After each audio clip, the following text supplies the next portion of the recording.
का स्वागत है इस YouTube चैनल पे। तो इस वीडियो में आप लास्ट तक बने रहिएगा। अगर आप प्ले किए हुए तब रुकिए, ठहरिए और थोड़ा सा सुनिए। उसके बाद आपको अच्छा लगे तो वीडियो को फुल देखिएगा, नहीं तो वीडियो को आप स्किप करके छोड़ दीजिएगा। देखिए, मेरा मकसद ये है कि आप जो आपका ये 12th का जो एग्ज़ाम जो इस सेशन में 24-25 की सेशन जो है, जो 25 में होने वाला है, उसमें आप अधिक नंबर लाएं। और अधिक नंबर कैसे लाएं वो आपको हम इसमें बताते हैं। तो देखिए, करना क्या है कि आपको कहीं से भी, कोई भी यूट्यूब चैनल हो, कोई भी टीचर हो, उनके साथ मन तन धन के साथ पढ़िए। और अगर आप सेल्फ स्टडी करते हैं तो ज़्यादा अच्छा नंबर आप ला सकते हैं। ठीक है, तो चलिए, आप ये नहीं, हम आपको कहते हैं कि नहीं सिर्फ हमारे ही चैनल को देखिए, हमारे यूट्यूब चैनल को सब्सक्राइब कीजिए, हमारे यूट्यूब चैनल को देखिए, ये हम नहीं कहते। आप कोई भी यूट्यूब चैनल को देखिए, कहीं से भी आप पढ़िए। मैटर करता है पढ़ना। मकसद मेरा है आप लोग को पढ़ाना और पढ़ना।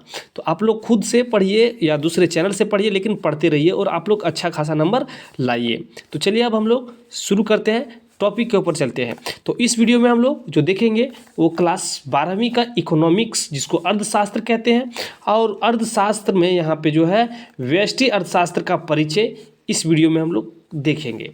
तो देखिए, यहाँ पे आपका मॉडल सेट बहुत जल्द आने वाला है। मॉडल सेट आने से पहले हम लोग क्या करते हैं कि चैप्टर वाइज कुछ रिवीजन कर लेते हैं।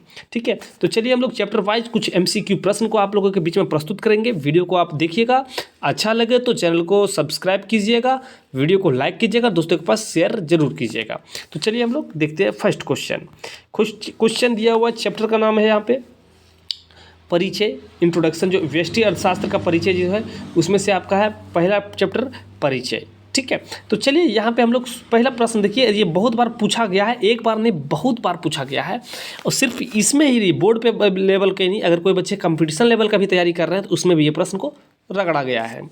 कहता है, सबसे पहले माइक्रो शब्द का प्रयोग करने वाला कौन था? प्रश्न है, तो कौन था? तो देखिए, मार्शल जो थे वो सबसे पहले माइक्रो शब्द का प्रयोग किया था। किसने किया था? मार्शल ने, जो ऑप्शन नंबर ये में दिया हुआ है। नेक्स्ट क्वेश्चन देखिए, ये भी प्रश्न बहुत इंपॉर्टेंट है। VVI प्रश्न आप लोगों के बीच में हम लाए हैं। ये दोनों प्रश्न बहुत इंपॉर्टेंट है। माइक्रो जिसका अर्थ छोटा होता है, माइक्रो जिसका अर्थ छोटा होता है, निम्न में से कौन सी भाषा से उद्भूत हुआ है या उत्पादित हुआ है या उद्भित हुआ है? ठीक है, यह प्रश्न यही प्रश्न इस तरीके से पूछा जाएगा कि समष्टि शब्द के लिए प्रयुक्त अंग्रेजी का शब्द माइक्रो किस भाषा के शब्द से लिया गया है? ठीक है, तो किस भाषा से लिया गया है? ठीक, तो इसका आंसर क्या होगा? तो देखिए, माइक्रो जो अंग्रेजी शब्द का माइक्रो जो लिया गया है वो ग्रीक वर्ड, किससे? ग्रीक वर्ड किससे लिया गया बाबू? थोड़ा सा और जूम कर लेते हैं हम लोग। ग्रीक दिया हुआ जो ऑप्शन नंबर सी में, ये वर्ड है माइक्रो। ठीक है, हाँ, आगे आइए, आगे हम लोग चलते हैं। थोड़ा सा और बड़ा हो गया, थोड़ा सा जूम कम करते हैं। हाँ, नेक्स्ट प्रश्न दिया हुआ है, कहता है अर्थशास्त्र तर्कशास्त्र का विज्ञान है। तो अर्थशास्त्र जो है क्या, वो तर्कशास्त्र का विज्ञान है। किसने कहा है?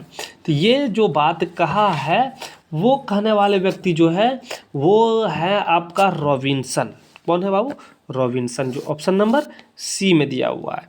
किसने कहा कि अर्थशास्त्र धन का विज्ञान है? ये देखिए स्टेटमेंट है ये सब, और ये सब स्टेटमेंट आपको यहाँ नहीं, आपको बता रहे हैं ना कि सिर्फ आप यहाँ पे बोर्ड लेवल का तैयारी कर रहे हैं तो उसमें तो पूछ ही रहा है, कंपटीशन में भी पूछा जाता है। ठीक है, तो यहाँ पे गया कि अर्थशास्त्र धन का विज्ञान है। किसने कहा?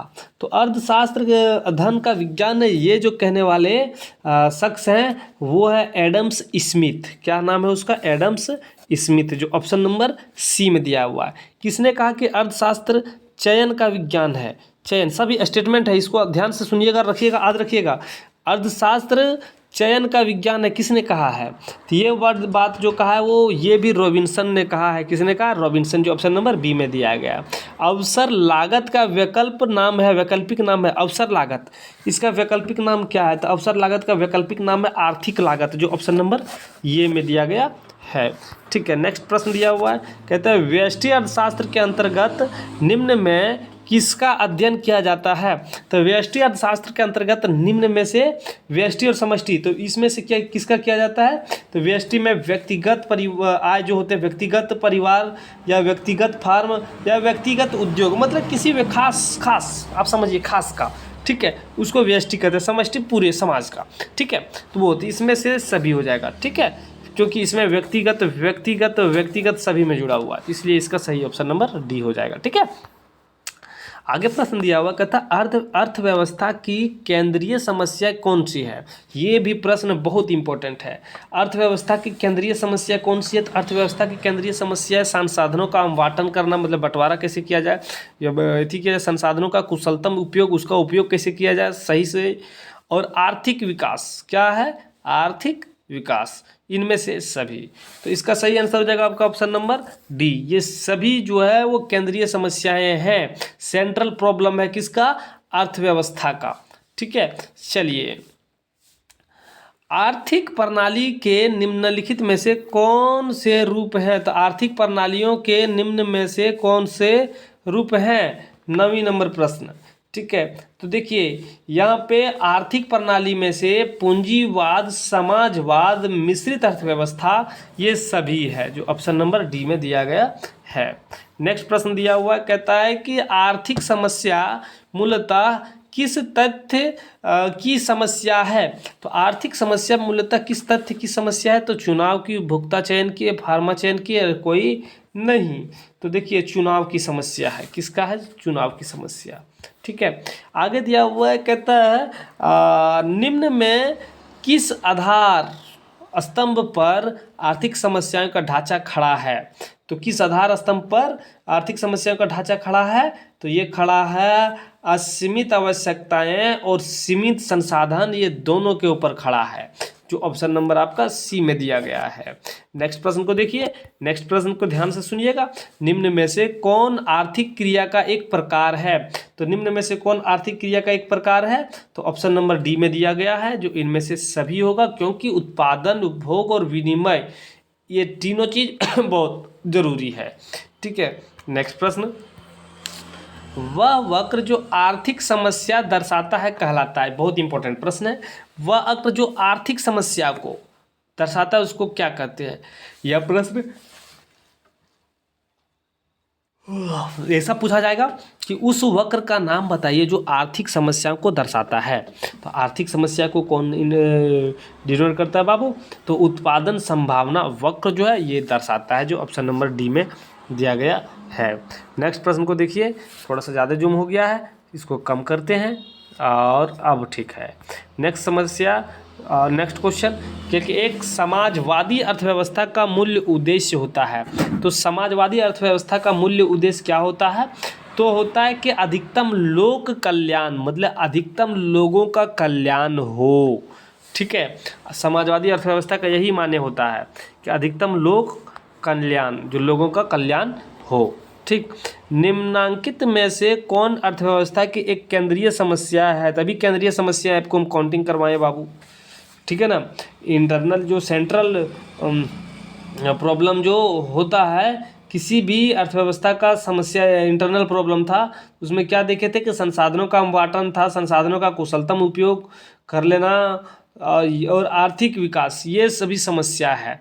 तो यहाँ पे क्या बचत होगा, क्या उपभोग होगा, क्या निवेश होगा, किसके लिए उत्पादन है? तो यहाँ पे निम्न में से कौन अर्थव्यवस्था की एक केंद्रीय समस्या है?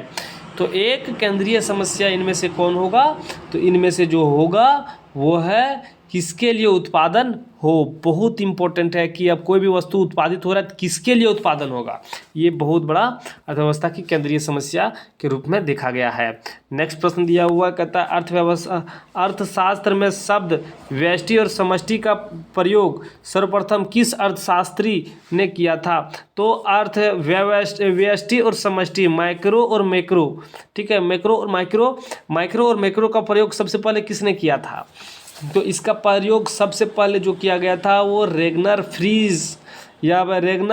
फ्रीस जो है उसने किया था। फिरस, हाँ रेगनर फिरस ने किया था, जो ऑप्शन नंबर बी में दिया गया है। आर्थिक महामंदी काल की अवधि थी, तो आर्थिक महामंदी काल की अवधि जो बताया गया है इसमें वो है आपका ऑप्शन नंबर सी, 29-32, ठीक है, 1929 से 1932, जो ऑप्शन नंबर सी में दिया गया है। ठीक है, चलिए आगे देखिए, आगे प्रश्न दिया हुआ कहता है मिश्रित अर्थव्यवस्था में केंद्रीय समस्याओं का हल होता है। तो मिश्रित अर्थव्यवस्था में केंद्रीय समस्याओं का हल होता है, तो क्या हल होता है बाबू? तो इसमें से हल होता है उसका आर्थिक नियोजन द्वारा। इसकी समस्या मतलब मिश्रित अर्थव्यवस्था में केंद्रीय समस्याओं का हल कहाँ होता है, कैसे होगा? तो इसका हल होता है आर्थिक नियोजन द्वारा, और दूसरा मूल्य तंत्र द्वारा। ये दोनों इसका हल करते हैं, जो ऑप्शन नंबर सी में दिया गया है। व्यष्टि अर्थशास्त्र की शाखाएं कौन सी है? तो व्यष्टि अर्थशास्त्र की शाखाएं कौन सी है? तो दिया गया है ऑप्शन, वस्तु कीमत निर्धारण, साधन कीमत निर्धारण और आर्थिक कल्याण, इनमें से सभी, तो इनमें से सभी होगा, ऑप्शन नंबर डी होगा। ठीक है, 20 नंबर क्वेश्चन देखिए, कहता है निम्नांकित में कौन उत्पत्ति का साधन नहीं है? इनमें से कौन उत्पत्ति का साधन नहीं है? तो दिया गया मुद्रा। कौन है? मुद्रा। ठीक है, जो ऑप्शन नंबर सी है। नेक्स्ट प्रश्न दिया गया अर्थव्यवस्था को वर्गीकृत किया जा सकता है। अर्थव्यवस्था को वर्गीकृत किया जा सकता है कितने भागों में? तो देखिए मतलब कि अर्थव्यवस्था को वर्गीकृत किया जा सकता है पूंजीवादी के रूप में, समाजवादी के रूप में, मिश्रित के रूप में, इनमें से सभी के रूप में। तो इनमें से सभी के रूप में किया जा सकता है। नेक्स्ट प्रश्न दिया गया, नेक्स्ट क्वेश्चन दिया गया, कहता है कि किस अर्थव्यवस्था में कीमत तंत्र के आधार पर निर्णय लिए जाते हैं? तो कौन सी जो अर्थव्यवस्था है जिसमें कीमत तंत्र के आधार पर किया जाता है, तो कौन सा होगा? तो जैसे कि आप देख पा रहे हैं ऑप्शन दिया गया है पूंजीवादी अर्थव्यवस्था। कौन सा बाबू? पूंजीवादी अर्थव्यवस्था, जो ऑप्शन नंबर बी में दिया गया है। नेक्स्ट प्रश्न को देखिए, दिया गया कहता है निम्न में कौन सी आर्थिक क्रियाएं अर्थशास्त्र की अध्ययन सामग्री अंतर्गत सम्मिलित की जाती है? तो कौन सी की जाती है? तो इसमें से की जाती है सीमित साधनों से जुड़ी आर्थिक क्रियाएं और असीमित आवश्यकताओं से जुड़ी आर्थिक क्रियाएं, ये दोनों इसके अंडर में आते हैं। तो आपका ऑप्शन नंबर सी हो जाएगा। ठीक है, सी होगा। ठीक है, नेक्स्ट क्वेश्चन आगे दिया हुआ है, कहता है व्यष्टि अर्थशास्त्र के अंतर्गत शामिल करते हैं। तो व्यष्टि अर्थशास्त्र के अंतर्गत किसको शामिल करते हैं बाबू? तो इसके अंदर में साधन एवं वस्तु कीमत निर्धारण को शामिल किया जाता है। नेक्स्ट क्वेश्चन जैसे कि आप देख पा रहे होंगे, दिया गया है कि साधन की प्रमुख विशेषताएं कौन सी है? तो साधन की प्रमुख विशेषता इनमें से जो देखा गया है वो है यह मानव आवश्यकताओं की तुलना में सीमित है। जी हाँ, और इनके वैकल्पिक प्रयोग संभव है। तो ऑप्शन नंबर सी है। साधन की प्रमुख विशेषताएं कौन सी है? Option number C. ठीक है, चलिए आगे देखिए, आगे प्रश्न दिया गया है, कहता है किस अर्थव्यवस्था में केंद्रीय समस्याओं का समाधान बाजार शक्ति के द्वारा होता है? तो कौन सी अर्थव्यवस्था में बाजार शक्ति के द्वारा होता है बाबू? तो पूंजीवादी अर्थव्यवस्था में। कौन सी, किसकी अवस्था में? पूंजीवादी अर्थव्यवस्था में। ठीक है, नेक्स्ट प्रश्न को देखिए, दिया गया है, कहता है कि शब्द इकोनॉमिक्स की उत्पत्ति किस भाषा से की गई है? अभी माइक्रो और मैक्रो शब्द का प्रयोग में हम लोग देखें और सब कुछ समझें। अब कहता है कि शब्द मैक्रो इकोनॉमिक्स की उत्पत्ति किस भाषा से की गई है? तो ये जो ये भी एक ग्रीक भाषा है। कौन सी भाषा है? ग्रीक भाषा, जो ऑप्शन नंबर बी में दिया गया है। चयन की समस्या उत्पन्न होती है क्योंकि हमारे साधन, क्वेश्चन है चयन की जो समस्या उत्पन्न होती है क्यों होता है? क्योंकि हमारे साधन जो है वो दुर्लभ है। ठीक है, दुर्लभ है। कितना है? दुर्लभ है, बहुत रेयर मात्रा में पाए जाते हैं, इसीलिए। नेक्स्ट प्रश्न दिया हुआ देखो, 29वां नंबर प्रश्न बहुत ही भिवियाई है। कहता है अर्थशास्त्र का जनक किस अर्थशास्त्री को कहा जाता है? पहला प्रश्न। दूसरा प्रश्न, आधुनिक अर्थशास्त्र का जनक किसे कहा जाता है? तीसरा प्रश्न, अर्थशास्त्र के जनक कौन थे? ऐसा प्रश्न पूछा जा सकता है। पूछेगा तो आप जवाब दीजिएगा क्या? एडम्स स्मिथ को। इसका क्या नाम है? एडम्स स्मिथ, जो ऑप्शन नंबर डी में दिया गया है। ठीक है, नेक्स्ट क्वेश्चन को देखिए, कहता है निम्नांकित में से भारत का अर्थशास्त्री कौन है? तो इनमें से कौन भारत का अर्थशास्त्री कौन है? तो मोहम्मद यूनुस, ठीक है, मोहम्मद यूनुस, जो ये अभी फ़िलहाल बांग्लादेश के हैं। और महबूब उल हक, ये जो पाकिस्तान के हैं। रघुराम राजन, ये हमारे इंडिया के हैं। एडम स्मिथ अलग देश के हैं। तो भारत की बात हो रही है तो आपका ऑप्शन नंबर सी होगा, ठीक है। नेक्स्ट क्वेश्चन दिया गया कि अर्थशास्त्र मानव कल्याण का अध्ययन है। यह कथन किसके द्वारा कहा गया था? तो अर्थशास्त्र मानव कल्याण का अध्ययन है। ये बात जो कहा गया था उनका नाम था अल्फ्रेड मार्शल, जो ऑप्शन नंबर ये में दिया गया है। नेक्स्ट क्वेश्चन, निम्नलिखित में से आर्थिक क्रिया का एक उदाहरण है। तो आर्थिक क्रिया का उदाहरण इनमें से कौन सा होगा? तो इसका सही आंसर हो जाएगा आपका वस्तुओं का विनिमय, ठीक है, वस्तुओं का विनिमय। नेक्स्ट प्रश्न को देखिए। नेक्स्ट प्रश्न को हम लोग देखेंगे तो नया प्रश्न, तो देखिए नेक्स्ट प्रश्न क्या कह रहा है कि संसाधनों के वितरण की समस्या का संबंध किस केंद्रीय समस्या से है? तो संसाधनों का जो यहाँ पे वितरण की समस्या का संबंध केंद्रीय समस्या से है। तो कैसे उत्पादन करें, ये जो मेन केंद्रीय समस्या इससे रिलेटेड है। अर्थशास्त्र का दुर्लभ संबंधी विचार किसने किया? तो कि संबंधी विचार जो है वो लियोनल रॉबिन्सन जो है उसने किया था, जो ऑप्शन नंबर सी में दिया गया है। द वेल्थ ऑफ नेशन नामक पुस्तक के लेखक कौन है? ये भी किताब में आ गया। वेल्थ ऑफ नामक पुस्तक के लेखक जो है एडम्स स्मिथ हैं। कौन सा है बाबू? एडम्स स्मिथ, ठीक है। चलिए आगे देखो बाबू, दिया गया है कि अर्थशास्त्र की किस समस्या का संबंध उत्पादन की तकनीकी के चयन से है? तो अर्थव्यवस्था की किस समस्या का संबंध उत्पादन के तकनीक अध्ययन के या फिर हम लोग चयन से ही कर सकते हैं? तो इसका सही आंसर क्या होगा? तो इसका सही आंसर हो जाएगा कैसे उत्पाद करें, ठीक है, कैसे उत्पाद करें, जो ऑप्शन नंबर बी में दिया गया है। आगे प्रश्न को देखिए, दिया हुआ निम्नलिखित में से किसका अध्ययन व्यष्टि अर्थशास्त्र के अंतर्गत किया जाता है? तो व्यष्टि अर्थशास्त्र के अंतर्गत किया जाता है। तो व्यष्टि अर्थशास्त्र और समष्टि अर्थशास्त्र आपको तो समझा चुके हैं, अब समझ गए होंगे। तो एक फर्म के संतुलन को इसके अंदर में अध्ययन किया जाता है, मतलब जहाँ पे खास किसी व्यक्ति विशेष लोगों का अध्ययन किया जाएगा। ये हो गया आपका किसका? व्यष्टि का, ठीक है। तो आपका ऑप्शन नंबर क्या हो जाएगा? 37 का। इसका सही आंसर हो जाएगा आपका ऑप्शन नंबर बी। क्या होगा? बी, एक फर्म के संतुलन, ठीक है। नेक्स्ट प्रश्न को देखिए। नेक्स्ट प्रश्न जैसे कि आप देख पा रहे होंगे, दिया गया है कि निम्नलिखित में से कौन सा कथन सत्य है? मनुष्य की आवश्यकता अनंत होती है। जी हाँ, सत्य है। साधन सीमित होते हैं। दुर्लभता की समस्या चयन को जन्म देती है। इनमें से सभी। तो इसका सही आंसर क्या होगा? इनमें से सभी। एक किसान खेत की जुताई, क्वेश्चन को देखिए, एक किसान खेत की जुताई के लिए ट्रैक्टर और हल बैल के बीच किसी एक तकनीक का चयन करता है। उसका यह चयन अर्थव्यवस्था की किस केंद्रीय समस्या से मेल खाता है? तो ये अर्थव्यवस्था की केंद्रीय समस्या से मेल खाता है। तो ये जो है बाबू आपका ऑप्शन दिया गया है कैसे उत्पादन करें, इससे रिलेटेड है। नेक्स्ट प्रश्न को देखिए, दिया गया है, कहता है कि अर्थशास्त्र या अर्थशास्त्र, ठीक है, नॉर्मेटिव इकोनॉमिक्स के संबंध में क्या सत्य है? तो इसके संबंध में जो सत्य होगा उसका क्या होगा, ठीक है।